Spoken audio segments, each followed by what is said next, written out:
bande ko balandi ya kosamba eza te ono so bayebi balandaka biso na ba YouTube ya kosamba eza na mote to Yesus lisusu toye Kianzila TV Kianzila TV o bali kolanda biso bamona biso makambo na bevenema boliko mona bagag boliko mona makambo no so bino bolingaka omne boyebi ke na YouTube akotsa ke loko tel boye omona ona Kianzila TV o s'abonner massivement na Kianzila TV okozala desuke okosepela na Kianzila TV yenge Kianzila TV yende na makambo Kianzila TV na makambo Kianzila TV to s'abonner abonner faut penda massivement bele to konta contre Kianzila TV apublikala place au Kianzila TV yango yi ah on to bazuni mais na Kianzila TV to mona tout ko découvrir ba théâtre ba gag nyonso awa ko nyonso ko neti ko mona biso to basi je to sala ko mona biso to ba dadi kabala to sala awa tous les acteurs de ya to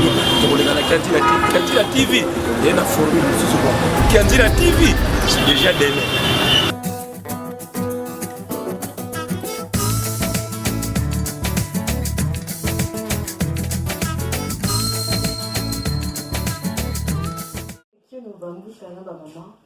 Donc aujourd'hui nous sommes sur Kianzila TV. Nous invitons aujourd'hui Mvuta Chikeba. Bonsoir Mvuta. Bonsoir Maman Paka. Bonsoir na bino sur la Kianzila TV. Na Mvuta Nepiango, na Mvuta Bobo. Bino nyonso na ndenge bo pesinga sur opportunité ya ko yambanga na Kianzila TV, la chaîne na bino.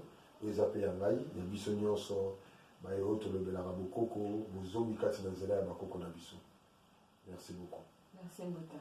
Donc aujourd'hui justement on invite Mvuta Chikeba à nous parler de Kimbangu. Donc la première question est, qui est Kimbangu Mvuta Chikeba? Sachant que nous avons Jésus-Christ partout, on évangélise Jésus, donc tout le monde dit Jésus notre Dieu, patati patata, notre sauveur, on attend toujours jusqu'à aujourd'hui. Mais aujourd'hui on entend vraiment parler de Kimbangu, on entend des Gunza par-ci, Gunza par-là, Kimbangu, mais qui est réellement Kimbangu? Vraiment maman nazana esengo na motu do tuninga et tant que tout nanga qui est Kimbangu naza tellement na joie moko énorme et pour nangai eza kimpuanza o esalama na vie nanga ya redécouvrir Kimbangu malgré na yebaki na bomona na ngai na bande ko benye prophète mais na kimokolo nanga na yo comprendre qui est réellement Kimbangu yango c'est bien na répondre à la question na ba auditeur na biso bandeko ba yami biso na Kianzila TV ba comprendre qui est Kimbangu mais na bozoka mo mukesi na ezongeli na nga ya sima et ko permettre biso moyena ba description na opesa na tableau awawa pour to comprendre qui est réellement Kimbangu parce que on le belingai Jésus. Alors maintenant c'est comme il y a une comparaison entre Kimbangu et Jésus. Parce que on a dit une question par rapport à Kimbangu par rapport à Jésus.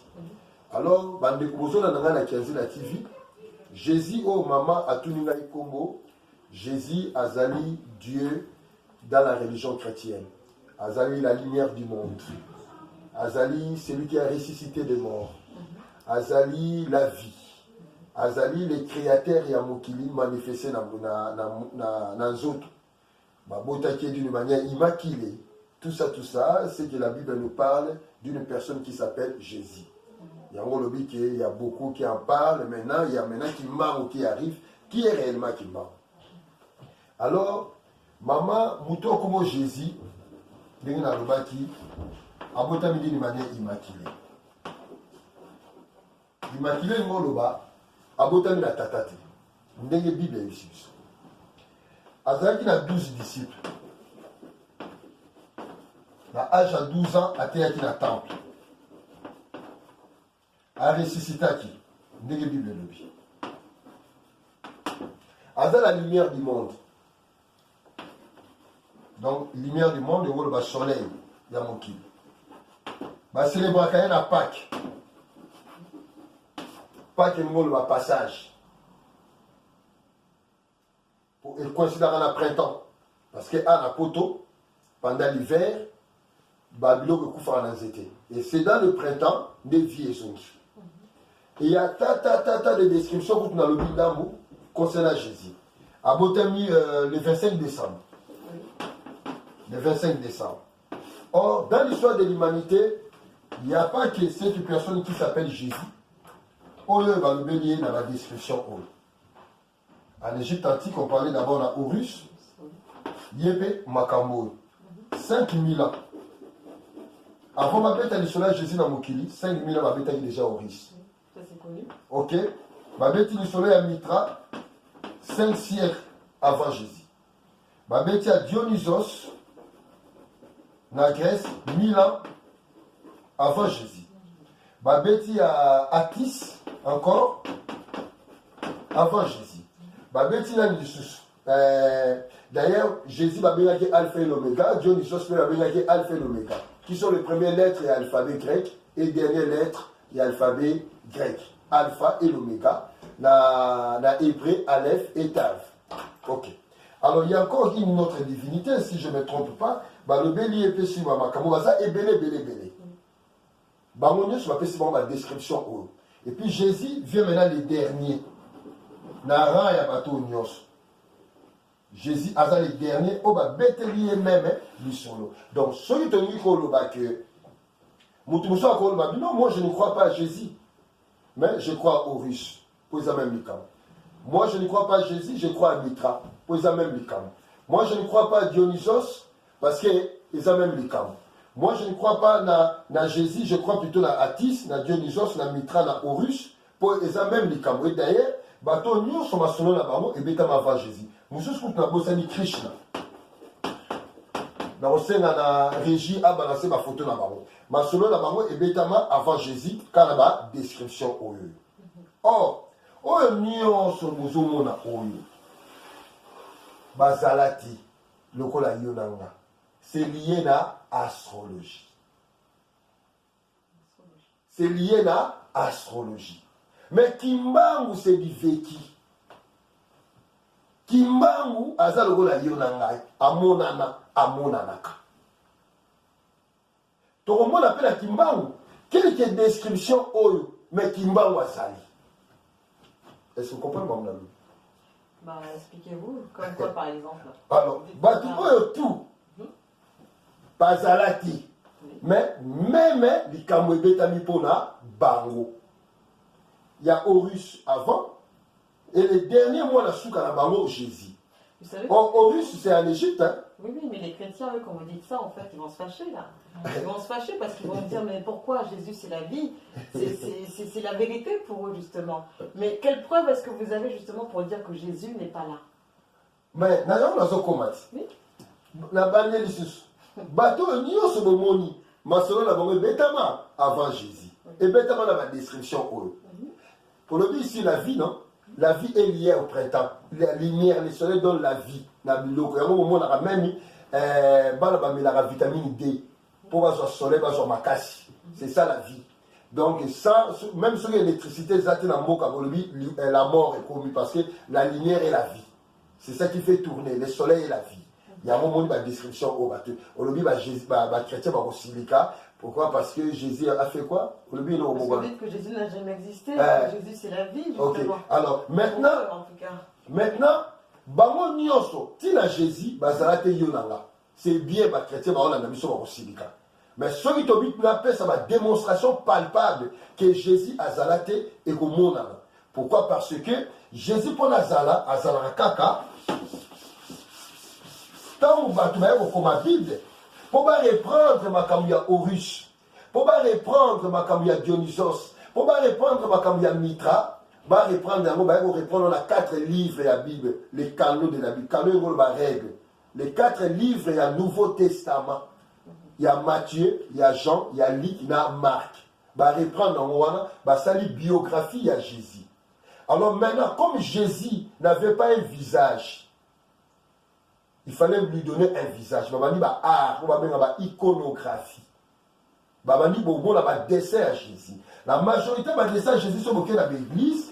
Il y a des catholiques, ils ont la ronde de Sima, croix na Sima, et l'on y a Moutou Awawa.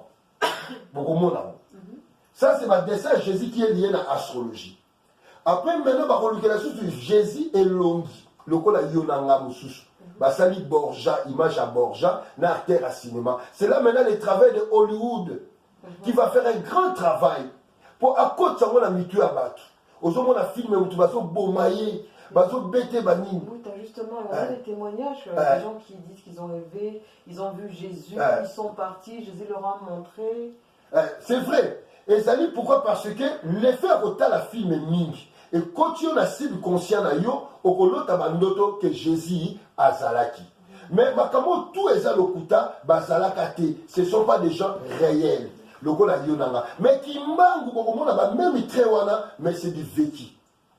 Bato ba marcha na ye, ba lia na ye, ba vanda na ye. So toke na kamba, toke okuta na ba papa kiangani, toke na ba na et pas ba papa Paul qui se lequel, so même ba papa Diangenda. Ce papa-là était encore vivant, bah pour témoigner qu'ils ont vécu avec papa Kimbangu. Ce toke pas banguza, bah papa Bachaka, bah papa Wamba Major, bah papa Sangompamba, bah oui, nous avons vécu avec papa Kimbangu, Tosimae. Et lelo, même en 1994, na Corée, abîmé la madame Kim. Bon, c'est vrai que vous nous avez expliqué tout ça en long et en large, mais vraiment, nous voulons savoir vraiment qui est Kimbangu. Qui est vraiment Kimbangu que vous dites qu'il est si grand. Donnez-nous en fait cette envie justement de connaître Kimbangu. Okay. Qui est-il et pourquoi est-ce que nous... Maman Baka, je vais te parler de la vie de Fumu Kimbangu. Qu'est-ce qu'il a fait réellement juste? Fumu Kimbangu, si vous avez besoin d'un mouton noir moko, assez quoi, Kimbangu assez quoi. L'avantage de Kimbangu, il est réel comme toi et moi, et il est ressuscité aussi réellement. Je vais te parler un peu de sa mort. Pour comprendre. Fumu Kimbangu est mort un vendredi à 15h, symboliquement, dans la prison. À 15h, un vendredi à 15h. Mais tout le monde a le wana, au tout temps, il va combo avant.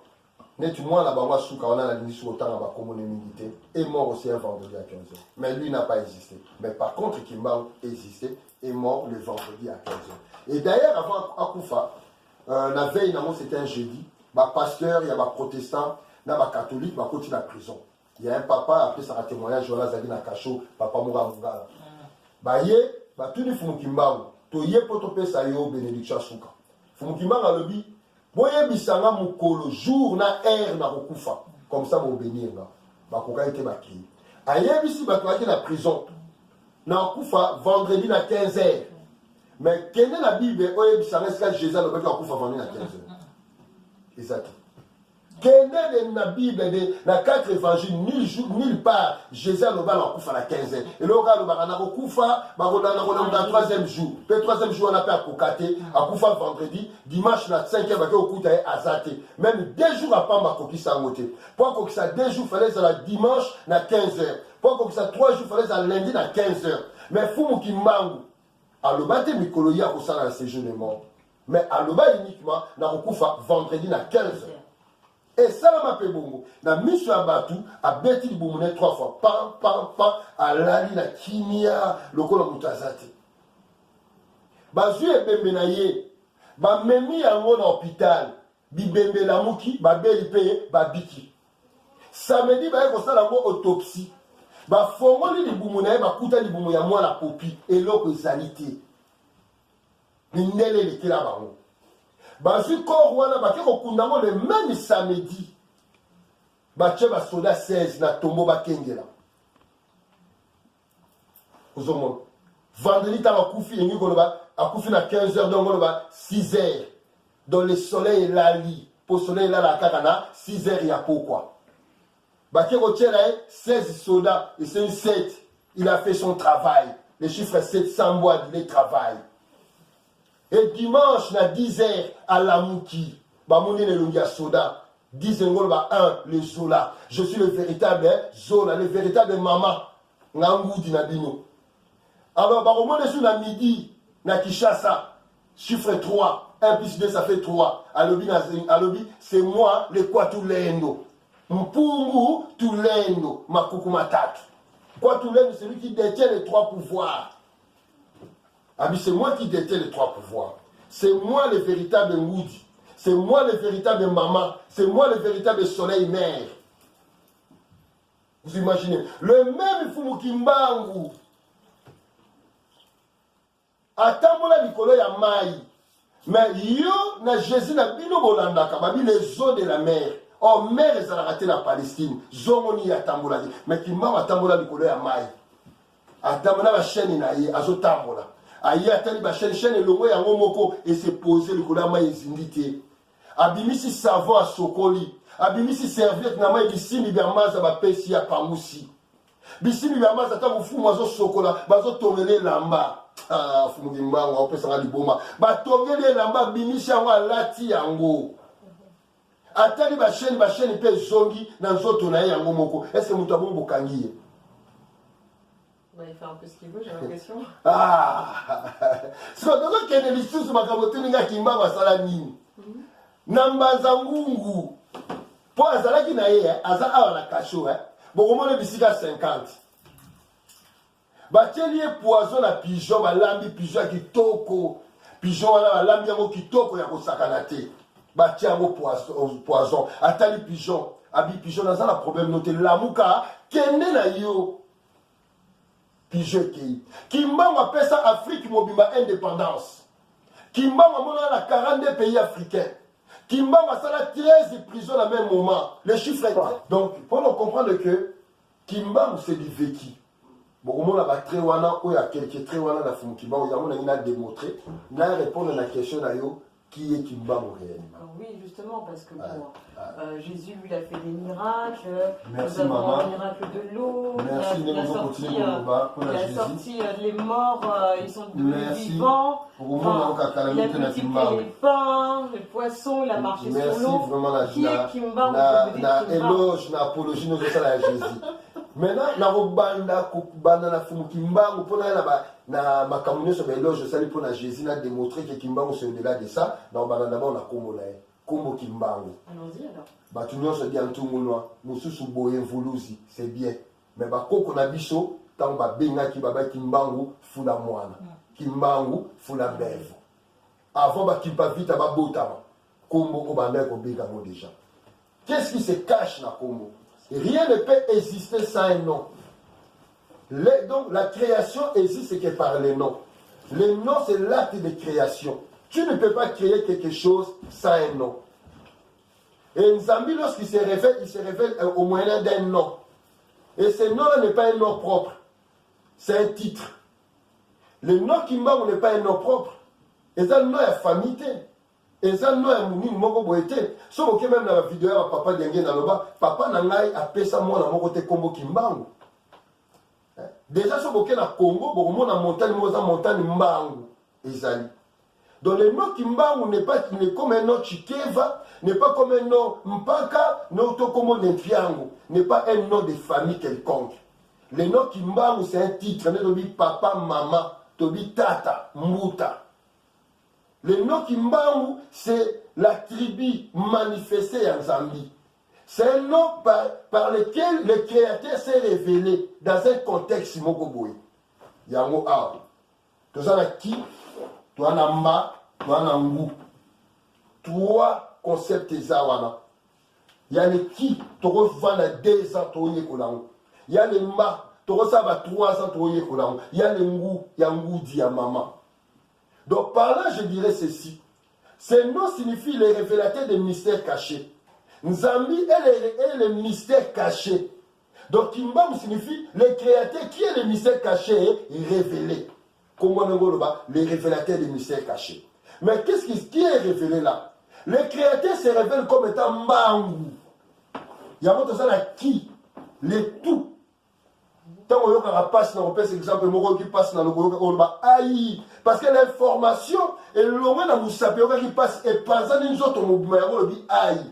Aïe, c'est le tout. L'embi s'est révélé jusqu'au plus petit, du plus grand jusqu'au plus petit à Kosaranaté. Mais il s'est révélé comment? Il s'est révélé comme le Mbangu, les 2 visages du Créateur. Il est dans le même moment Ngoudi Maman. Il est dans le même moment création Mba. Les 2 visages. Kimbangu signifie Nzambe amonisami na bilongi mibale. Amonisami loko na maman, amonisami loko na mokili, qui est son fils aîné. Yango bomona banda bokoko na biso, photo ezalaki basali ekeko, maman amemi mwana na ye. Ya mouké ya bébé, moi na mukoloté. Moi na mouké ya bébé, c'est qui? C'est la création. Le soleil visible. oye monanaka. Et maman, c'est le soleil nombi, le soleil noir, oye monanaka te. Mais vous parlez d'histoire d'Isis en fait, d'Horus. Mais oui, c'est ça qui est copié d'Égypte antique, na Isis, na Horus. Horus, il y a le grand Horus et le petit Horus. Et Horus, qui est équivalent à Mba. Le fils Wana, Azali mâle et femelle à la fois. Il y a un homme à les chromosomes X et Y. Les deux principes de la dualité. Kimbangu signifie le créateur s'est révélé comme étant Ngoudi Pemokili. Vous avez ça c'est qui est. Parce que le qui signifie quoi? La culture, la science, la connaissance. Le Kimbangu, c'est la science du créateur. Si tu veux apprendre le créateur, c'est dans le Kimbangu. Kimbangu, c'est un grand livre. Le corps que nous voyons là, d'une manière physique, c'est un corps ésotérique qui cache l'enseignement à Mounene, style Nzambi Mokeli. Il y a autre monde à la Tiliputa, à Zamona Mobali. Donc, il est à la fois la source et Ngoudi. Tata, à Zalarate, à Mona Mobali. Tata, c'est la source. Mais une source non manifestée, une source cachée, mais qui se révèle comme étant Ngoudi Maman. Yamba Lobara toujours, en d'autres termes, l'homme n'existe pas, il existe dans la femme. La femme, c'est la volonté, la force de l'homme pour réaliser toutes choses. Au second, Yamba Lobi, Kimbangu. Enfin, je vois que vous avez sorti de ces lettres-là, justement, enfin, pour connaître tout ça, justement, ce savoir-là, il faut aussi connaître un peu ces langues, comme vous dites. Mais comment est-ce que je peux dire ça? Comment est-ce que vous avez su tout ça, tout ce savoir qui vous permet d'être aussi sûr de vous, alors qu'à l'heure d'aujourd'hui, enfin, pour Jésus, on croit juste comme ça, et que là, vous nous sortez ça, et puis il faut aussi vous croire, en fait. Au moni maman, le problème du sol dans un enfant qui m'a dans le bâti, bokobika na balangi na bino. Ah bokei pa mundele bokboa ka balangi na bino te. La spiritualité est liée à la langue. Yango balaba Kikongo, nazara fierté en kuluto mwanansenyi, il parle sur la Kikongo. Nazara fierté en kuluto vitankanga, il parle sur Kikongo. Donc pour vous dire que la spiritualité est liée à la langue na biso. D'ailleurs au monde on a vu à Moutou, à réfléchir à la langue nae. À l'autre à la langue nae. Ninga na yone salayo. Bas Nzambe asala na Kikongo, asala na Lingala, asala na Chiluba, asala na Kitetela, asala na français. Yo Congo. Alors les gens doivent comprendre la métaphysique de la langue na biso. La langue est une énergie. Tant que on va ki bamba bangu, ce sont des énergies de faits. Comment les faits se sont représentés? Comment les faits se sont manifestés? L'embou c'est le fait. L'effet créatrice, l'effet qui crée, l'effet qui produit. Même pour la osala kunaka na yo, développement spirituel na yo, il y a quoi élever ma chakra na yo. Il faut fusion, il y a fait féminin et le fait masculin et sangana. Et ça la longue pour la osala ascension na yo. Et du coup maintenant, tant au monde namba, nous avons le mbi de Nzambi. Qui a commis mba. Non, on peut s'exemple moi que ça même na informatique, tant que ça va copier-coller. Au moins, l'ordinateur, si on copier, tant on va coller, il y a la lettre A qui arrive. La lettre A, c'est la manifestation. Il y a un moment où on a mot sur l'état où il y a la manifestation. La lumière manifestée d'une manière dimensionnalisée, limitée, ordonnée, définie. Et nous tous, nous vivons dans le mi. Le mi est plus grand que sa création. Et le mba qui est sa création vit dans les mi. Mais ces mi-là, asa impénétrable, insondable. Aucun monde a été. Mais pour nous, monde a été comme un ngoudi, à comme appelé Moki, la création. Là, on va dire Kimbangu, les révélateurs des choses cachées. Maintenant, la question se pose, mais lorsqu'il s'est révélé en chair et en os, qu'est-ce qu'il nous a enseigné? Il y a tout à l'heure les bandes. Au monde, il très commun. Il y a Fumunzam Kimbangu, dans ma divinité, on a tout bandaki les bandes. Au monde, il y a quelque très commun et sangani. Na komora Kimbangu, à celui au calculant, maman. 1, 2, 3, 4, 5, 6, 7, 8. Ils ont parlé sur des carrés parfaits. Or, le carré, c'est sa figure géométrie parfaite. Carré.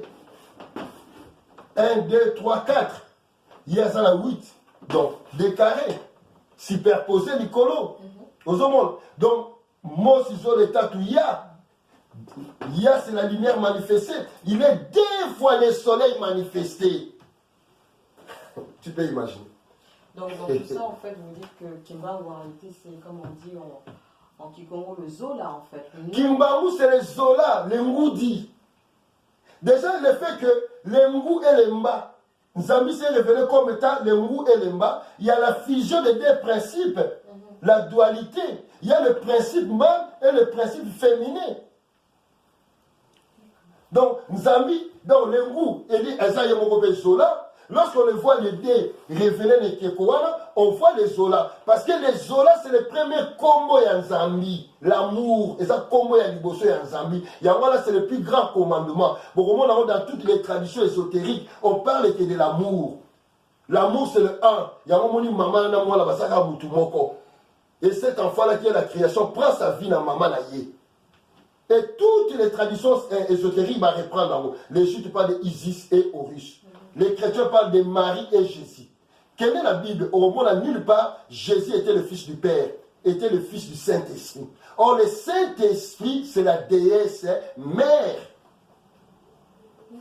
Vous nous parlez comme ça du Zola, de l'union, de l'amour, de l'amour inconditionnel, tout ça, mais qu'est-ce qui vous différencie, vous, les chrétiens, justement? Parce qu'on peut voir aussi dans certaines chaînes de YouTube aussi que vous, qu'on appelle aussi les kimbanguistes, ou enfin, les kimbanguistes en tout cas, ne se mettent pas ensemble en fait. Il y a certaines mésententes, tout ça en fait.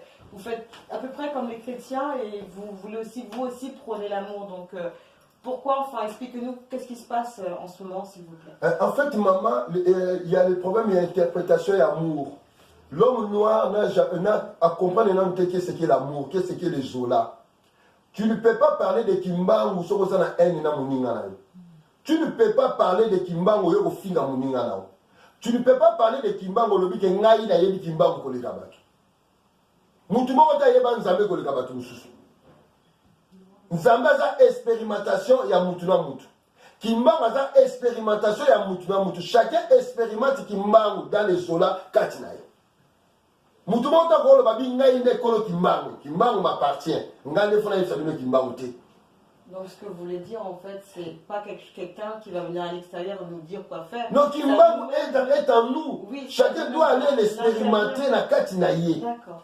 Bako la chose Kimbangu bako peso libanda te. On peut pas te donner Kimbangu, mais Kimbangu est en nous. Kimbangu est une puissance. Yango bakoko bande ko benga yango baza ko invoquer yango manifeste-toi mwana lamuka manifeste-toi koka tambola manifeste-toi eloko boye salama. Mais les chrétiens aussi le disent que Jésus est en eux et pourtant il y en a qui réussissent bien aussi leur vie avec Jésus. Qu'est-ce qui différencie Jésus à Kimbangu justement par rapport à la manifestation? Mais dans le bien déjà na existence Jésus a zalati. Oui. Réussir la vie c'est quoi? Pour autant on va réussir la vie. Au sommet voiture, au Julibala, aux jumeaux dans la banque, ça c'est pas réussir la vie. Réussir la vie c'est dans les eaux là, c'est un état d'élévation. Et réussir la vie c'est un état d'élévation. C'est ça réussir la vie. C'est quoi? Nous venons dans les Nzoto pour être enseignés, apprendre les eaux là. Parce que le corps humain c'est la maison, c'est l'école de l'enseignement. Qui m'a à la Moussa plus de 1000 et quelques, avec ça plus de 1000 quelques personnes. À la Moussa il me nombre à Jésus. Y a-t-il des témoignages en ce cas? Bah, témoignages, Zali. Des vécus, Zali.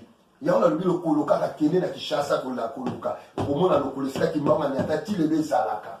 Mais Lucas a Élie, Lucas a Paul, Lucas a Moïse. Oh, bah, quoi ça, Micho a fourré la maille. Exacti. Il y a qui m'a trace Zali. Pour bimarati les lots. Mais Élie a bimarati, Bana Kenda la Nicolo. Moïse Bana Kenda bimate, mais qui m'a bimaka. Bah, tu vas mona kaeti les lots. Mutu moko te ya Bible abimaka. Mais Kimbangu, oh, kuta zarane na Bible te, mais abimaka. Oh, ba mwindu, ba uyindo, ba négligea, amona naka. Est-ce que je le bino le côté? Amati na viole mindele 14, yé 15e personne mindele. Pour ça, il y a bilongue belé. Ba comme ba sali trabassa ba lengwe France Belgique. Ba comme na maya na Brazzaville ba kiti ba mona noir na costume. Mindele 14, quand tu me dis noir, comment il va maintenant sur la mindele l'avion? Abinga na la droite, babi dans le haut, faut zara qui mort, ba bengi na Kishasa, ba bengi na Lubumbashi, babi yé avant na Liputa na ye. Mais botale na ceux qui ont la trace à la chaîne, oh ezaka kimbangu boyana, ba yene na ndolo. Tant comme na ndolo, ayemsi papa ekutu, abi tala, ngam la tina ki obunda na bateau. Poto kutano pour vivre makambo nga na sala. Comment quelqu'un peut gérer ta vie? Mutu bo mona na te mazo gérer vie na yo, atindi yo obunda, po bakanga yo boya wana. Na suka yebisi alobi, bo senga na bisimbi na kombo na ngai kimbangu. Abi kombo je na kombo na nga. Ate ko sokola ma ezo tangela ye ezwaka ye te. Tu peux imaginer. Babeta ke 120 fouets chaque jour, 120 fouets chaque jour aller la rata bouger raté. Ba tchaka ye na ni na mo na mai ya mungwa et ça la quel côté. A sali 25 ans la prison demi-mètre carré, 5 ans la prison normale. 13 prisons à même moment, qui est un chiffre astrologique, qui est lié à l'astrologie, qui est lié au soleil. Les 13 et les 12 signes zodiaques. 1 plus 3, ça fait 4. La lumière manifestée. La lumière noire et monde en a raté Monisami parmi nous. Il y a un moment où tu as 50 ans. Est-ce qu'il a parlé du peuple Zalaka? C'est ça qui cimetière là la voix d'Isaïe. Nous avons 50 ans à ma bélé. Tu peux imaginer, Mindel Babi qui mangue. Si on a motin d'ami en Zambé, il y a des ambitions qui sont conduites à comment on a croix. Balongo le boulot tiré le vide. Qui mangue à Bikoli. Ayebisi ba mu tazaki na kati fumo mampeve ayebisi ba mu ezaki na kati abibima mutabimi azongi viva lokola yo nanga mindele bakimi batiki mutu ababi kimba uyaza mutu te oza nzambe omonisa mina mutu alors bino boya kana ba bible Jésus la mzalaza 3 jours pe ya lokuta eza mythe égyptien mais biso fumo mampeve za 50 ans demi siècle kimba wala musiye. Après tout ça, alors après, non, Nabika qui n'a combat à Jésus. Et c'est Grégor, c'est normal. Mais qui m'a n'est pas un Grégor T. On l'a tiré dans mon tour. On a comment les obiques. Les obiques sont des obiques à la force na yo. Parce que l'homme a Dieu. L'homme est la manifestation d'un Zambi. Il a la capacité, la potentialité pour ça, la miracle. Il y a Yemoko. Mais qui m'a aussi au-delà. Après avoir parlé de Kimbangu, Bouta, qu'est-ce qu'aujourd'hui vous pouvez dire justement au Benakongo qui nous regarde aujourd'hui à Kanzila TV? Nakoyem ça va Benakongo bazola na Kanzila TV. Et ça simple bande konangai. Kimbangu c'est le véritable soleil. Il y a la bande qui décrit le soleil à l'Okuta qui sont liés à l'astrologie. Mais Kimbangu est le véritable soleil manifesté. Kimbangu est le soleil manifesté. Il y a on appelle ce témoignage, même les morts symboliques, résurrection, on ne peut pas la divinité, voilà. Mais Kimbangu c'est du concret. Kimbangu a mon anaka. Et aïe que c'est révélé par la bishop à Congo. Pourquoi? Parce que le nom Congo est le Congo et Nzambé, ça titre. Le nom Congo n'est pas lié à un espace géographique. Le nom Congo est lié à la spiritualité, aux prêtres, aux divinités. C'est un nom divin. Alors, ceux qui sont là, Bena Congo, il faut que tu aies tout la Dieu. Alors, comment un Dieu va faire Gabriel et Michael? Comment Babissim Gabriel, Michael, Jéhovah, ba divinité, Makambu oya bonzambe et bimi pa Congo. Tout vient et pas ba Congo. Kimbangu pas ba Congo. Ba o ba frère ça qui na fumu Kimbangu. Donc, pour vous dire que comment Makamone Kosama Baba Bena Congo, Basima Otoko, Oba Nef Mukimba, Ba Bimi Baba Bena Congo, Ba Papa Matai Mwanda, Akufate à Sekou ya Kei, Ba Papa Mumba, Ba Koundé na 9h na midi à Sekou ya Kei, Ba Papa Sima Otoko a télémisi avion, Ba Simo Tema na Eba Bimisha Bake nango na Poto, Yé na Ngola Tikali Samutema, est-ce que nous avons encore vivre? Après, il y a un peu de Mutema na Eba. Est-ce que le monde n'a pas mindélé? Pour comprendre que le Congo est divin. Il y a un monde qui a une étoile à Congo. Le Suisse central. Il y a une divinité civilisatrice. Mais quand on va comprendre le thé. Alors. Nous sommes divins, comme vous dites, c'est très impressionnant. Mais comment une personnalité ou un titre aussi grand que Kimbangu, comme vous le dites, peut nous laisser, nous, son peuple, en fait, en perdition. Comment se fait-il, Mouta? Même, en perdition aujourd'hui, tout Congolais est en train de pleurer, justement. Mais maman, lorsque vous avez accepté encore ça va loge à franc-maçonnerie na Congo, lorsque vous avez accepté na président na homme politique na bino, vous invoquez ba diable pour la prestation de serment. Lorsque vous avez même insulté Fumu Kimbangu, il y a qu'on Jésus atina Kimbangu, neti Tintin atini Kimbangu Jésus a salate. Ba livre ba Tintin et bima au Congo. Ba dessin animé ba Tintin au Congo et bima. Parce que Jésus a salate. Après bon Jésus a salate atina Kimbangu. Et ça maman ya manque de respect, il y a ko sakanate au biso ba Congo tout ça là. Bon donc va Kimbangu le la prophète moko boye. Au moment un pasteur moko bimi abanda ko finga Kimbangu. Comment Kimbangu comme ko soango le la maseki. Est-ce qu'au moment en Angleterre comment reine d'Angleterre va sakana nango reine ikutu mutu kaka. Mais Kimbangu vous comprendre la moitié, c'est vous qui abandonnez Kimbangu. Il y a un besoin de souffrir. Comme Ezali Ndako ya Kimbangu, c'est le temple par excellence. Alors pour le Kamba na temple, il faut être un saku. Il faut être un prêtre Ngouza. Bakoko bande koloba, mtoto yela kutuka kumbandu abankulu, lulendo lwavulusi. Baye masuni se bomsu, Kongo banguza, bayala Dio. Alors babi eza Kongo ya banguza, bino bokoti ba chrétien. Eza Kongo banguza, bino bokoti ba évangéliste. Eza Kongo banguza, bino bokoti ba catholique. Eza Kongo banguza, bino boseli makambwana. Après ba Kimbangu, non. Kimbangu est une puissance. Et cette puissance peut agir quand vous, lorsque vous allez vous débarrasser le Congo de la franc-maçonnerie, n'a catholique, n'a pas protestant, n'a pas Jésus, n'a pas Jéhovah, n'a pas Allah, il faut ma bima. Mukolowana pour retrouver force n'a pas être divin. Les 4 janvier 59 il faut se répéter. Bakobima 12. Tant moi la semaine ma 12 soleil vous appelle 12 bakobima. Ba oya kota kwa tulendo. Parce que yemo fuma lobaki na kozala kwa tulendo. Poazala kwa tulendo na kati ya mutu. Kwa tulendo zato la mukika na tongo bina komi kwa tulendo. Non. Même pas par le bayango. Le roi divin apparaîtra à Kinshasa. Jean-Paul de Lobayango. Na eloko ezoya otokoti ya l'air du verso. Mutu ko diriger monde bomba kozala Congo de antoti là. Parce que makambo nyo sur l'air du poisson faut si la définitivement. Pour la makambo temps la malamu. Donc ce que vous nous dites en fait c'est de revenir à nos traditions. Ces traditions-là justement qui nous font tant peur en fait de revenir. C'est comme si que on va en enfer, revenir à nos traditions, c'est comme si qu'on va en enfer ou je sais pas quoi. Souvent quand par exemple moi, quand j'en parle à mes proches, à ma famille du Congo, il y a d'autres là, comme vous dites, et bah, ils prennent peur tout de suite, mais ça va pas, mais tu sors, mais tu vas aller vers le diable, c'est l'enfer. C'est le Kindoki, c'est. Enfin voilà. Non, parce que ma cosa, comme Ndoki, et nous le sorciété, comme sorcier ou tina sort, Ndoki, et nous le savant. Encore une fois, je salue mon frère soit dit Kimbazi. Né à cette école, le Kindoki. Kindoki, c'est une science, ça va savant. Mon nene m'tabimisa bongo, pourtant, ma zo bundisa biso. Vous savez combien de ngouza baboma bango? 120 ngouza baboma bango pour la makamaki. Vitankanga le wala c'était ngouza bakati mutu na bataille d'Ambouila.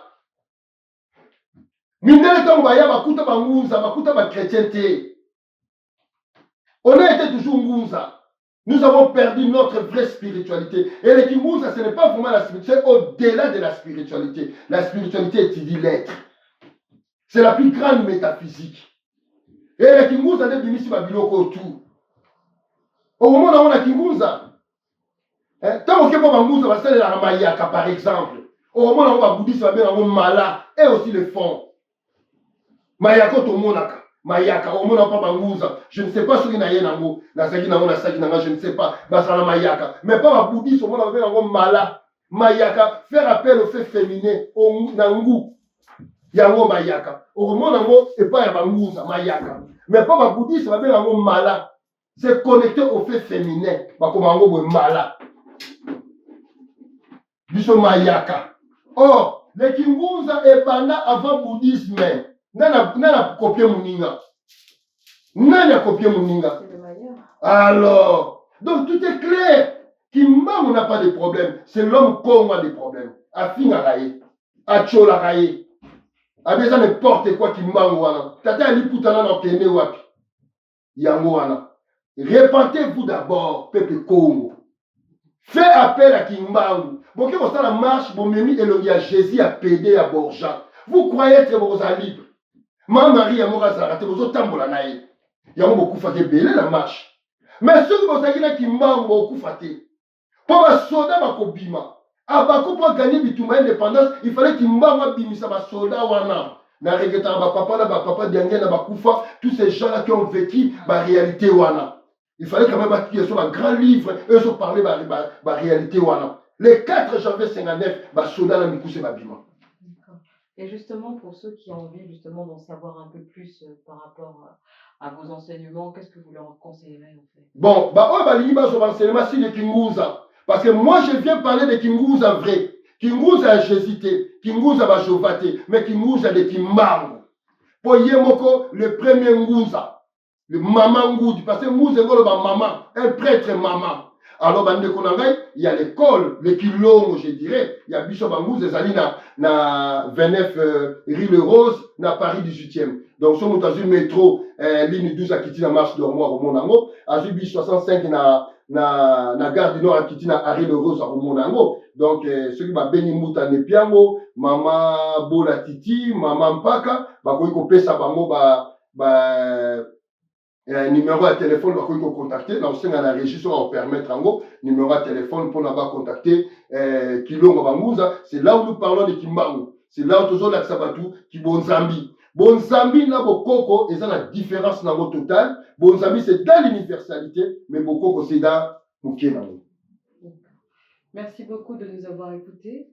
Nous sommes sur Kiandila TV, donc Mbuta Chikeva. Si vous avez encore quelque chose à rajouter, c'est maintenant. Na osenga na bandeko na ngai boluka boye ba Kimbangu. Mama moko azala Kishasa mama Kimba Vita. So botali ba video ko komona. Tango fumu Kimbangu bimela ke pona lo ba bosala ba élection te. Mama wana fumu Kimbangu aitsa binga mokeli na bino. C'est moi qui vous a créé. Mama wana za muté Équateur, aza muté église protestant. Elle n'a jamais prié Kimbangu. Mais mukona Kimbangu bimela ya yebisie. Vous comprendre te peuple congolais bino limba esa bino koma.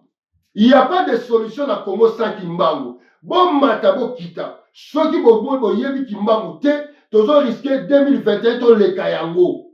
Oh ma papa dengue na do lo bake 500 ans sous de plus eya. Mindele kutu baso sala projet moko baso benga ngo Bloom soki nini. Bako bimisa photo Kimbangu ya Mundele, baso kumisa Jésus pour ba casser ba noir parce que la franc-maçonnerie ba tona nyoso ba yebi te. Depuis l'ère diversion, les pouvoirs ont na ba Congo. Alors, parce qu'on va retarder Kimpoanza na biso na ba distraction au nyos toza yango. Makambo ya fumu Kimbangu toza na bomoko, toza na zola. To wala na biso te. Po Kimbangu azana ya mutu nyoso. Aza tellement munene so ba pesi yo lokola gâteau ba na kolia. Oko silisa ete, oko benga so ba tumususu ba ya ko joie. Kimbangu azana ya mutu te, ya ye mutu ye moko te ya mutu nyoso.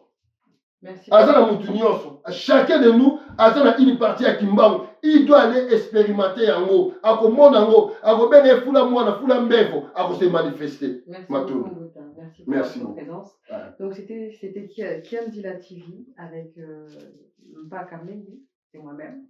Donc nous vous remercions beaucoup d'assister à notre émission, de vous abonner à notre chaîne et nous vous donner rendez-vous pour bientôt et abonnez-vous à notre chaîne. Merci à vous. Au revoir.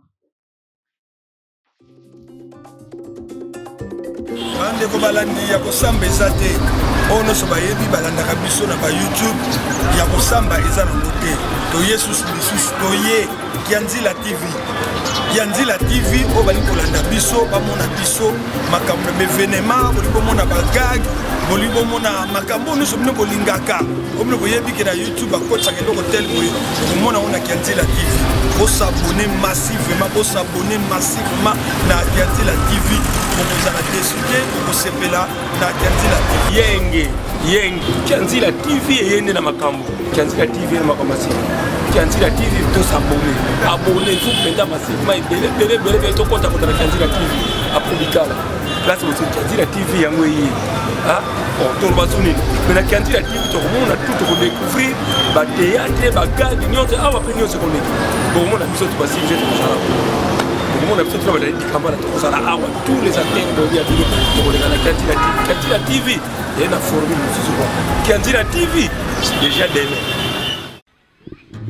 bana ya bilaka, bana ya bakoko, bana ya bankulu, liso ya bakoko, liso ya nzambe, Kianzila TV, chaîne ya bana ya bilaka génération prophétique.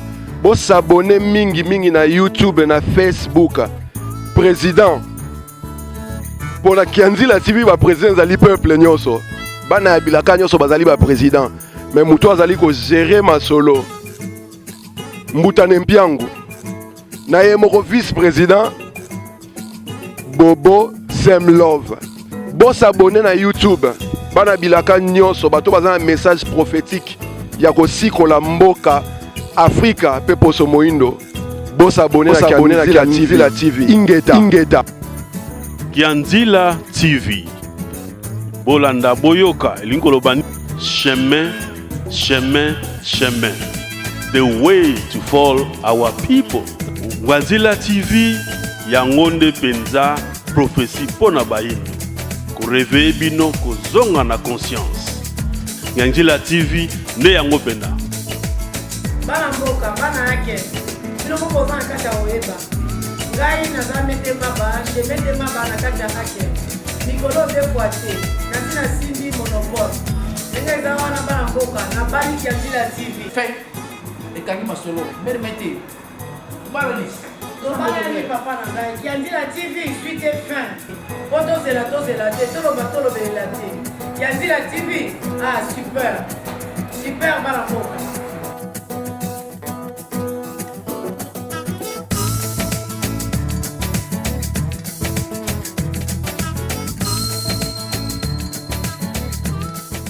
Kukele yango yo émission na bino yango yo kasi bokoleka na plateau ya Nebiango akoyamba bino mpo ya kufungula bayindo miso bolamusa bango po bayeba kibo bango oya kotala oya koyoka oya komona kibo na meso kukele ekolobisa onini tozonga na nzela oyo tobungelaki oya kotala oya koyoka tozasu na ntango ya kolala te ekomi ntango biso po tolamuka moto moyindo polamuka kiele ningi yo ozala ndenge nini futuka wana ya pambo ya vidila ukela yepo azongiso na nzela wana po ozonga na nzela bosolo na yo ukele yango ye ukele ye na tongo elamusa yo kibo biso ukele nde ekati makambo biso Kukiele, votre émission de toujours. Kukiele.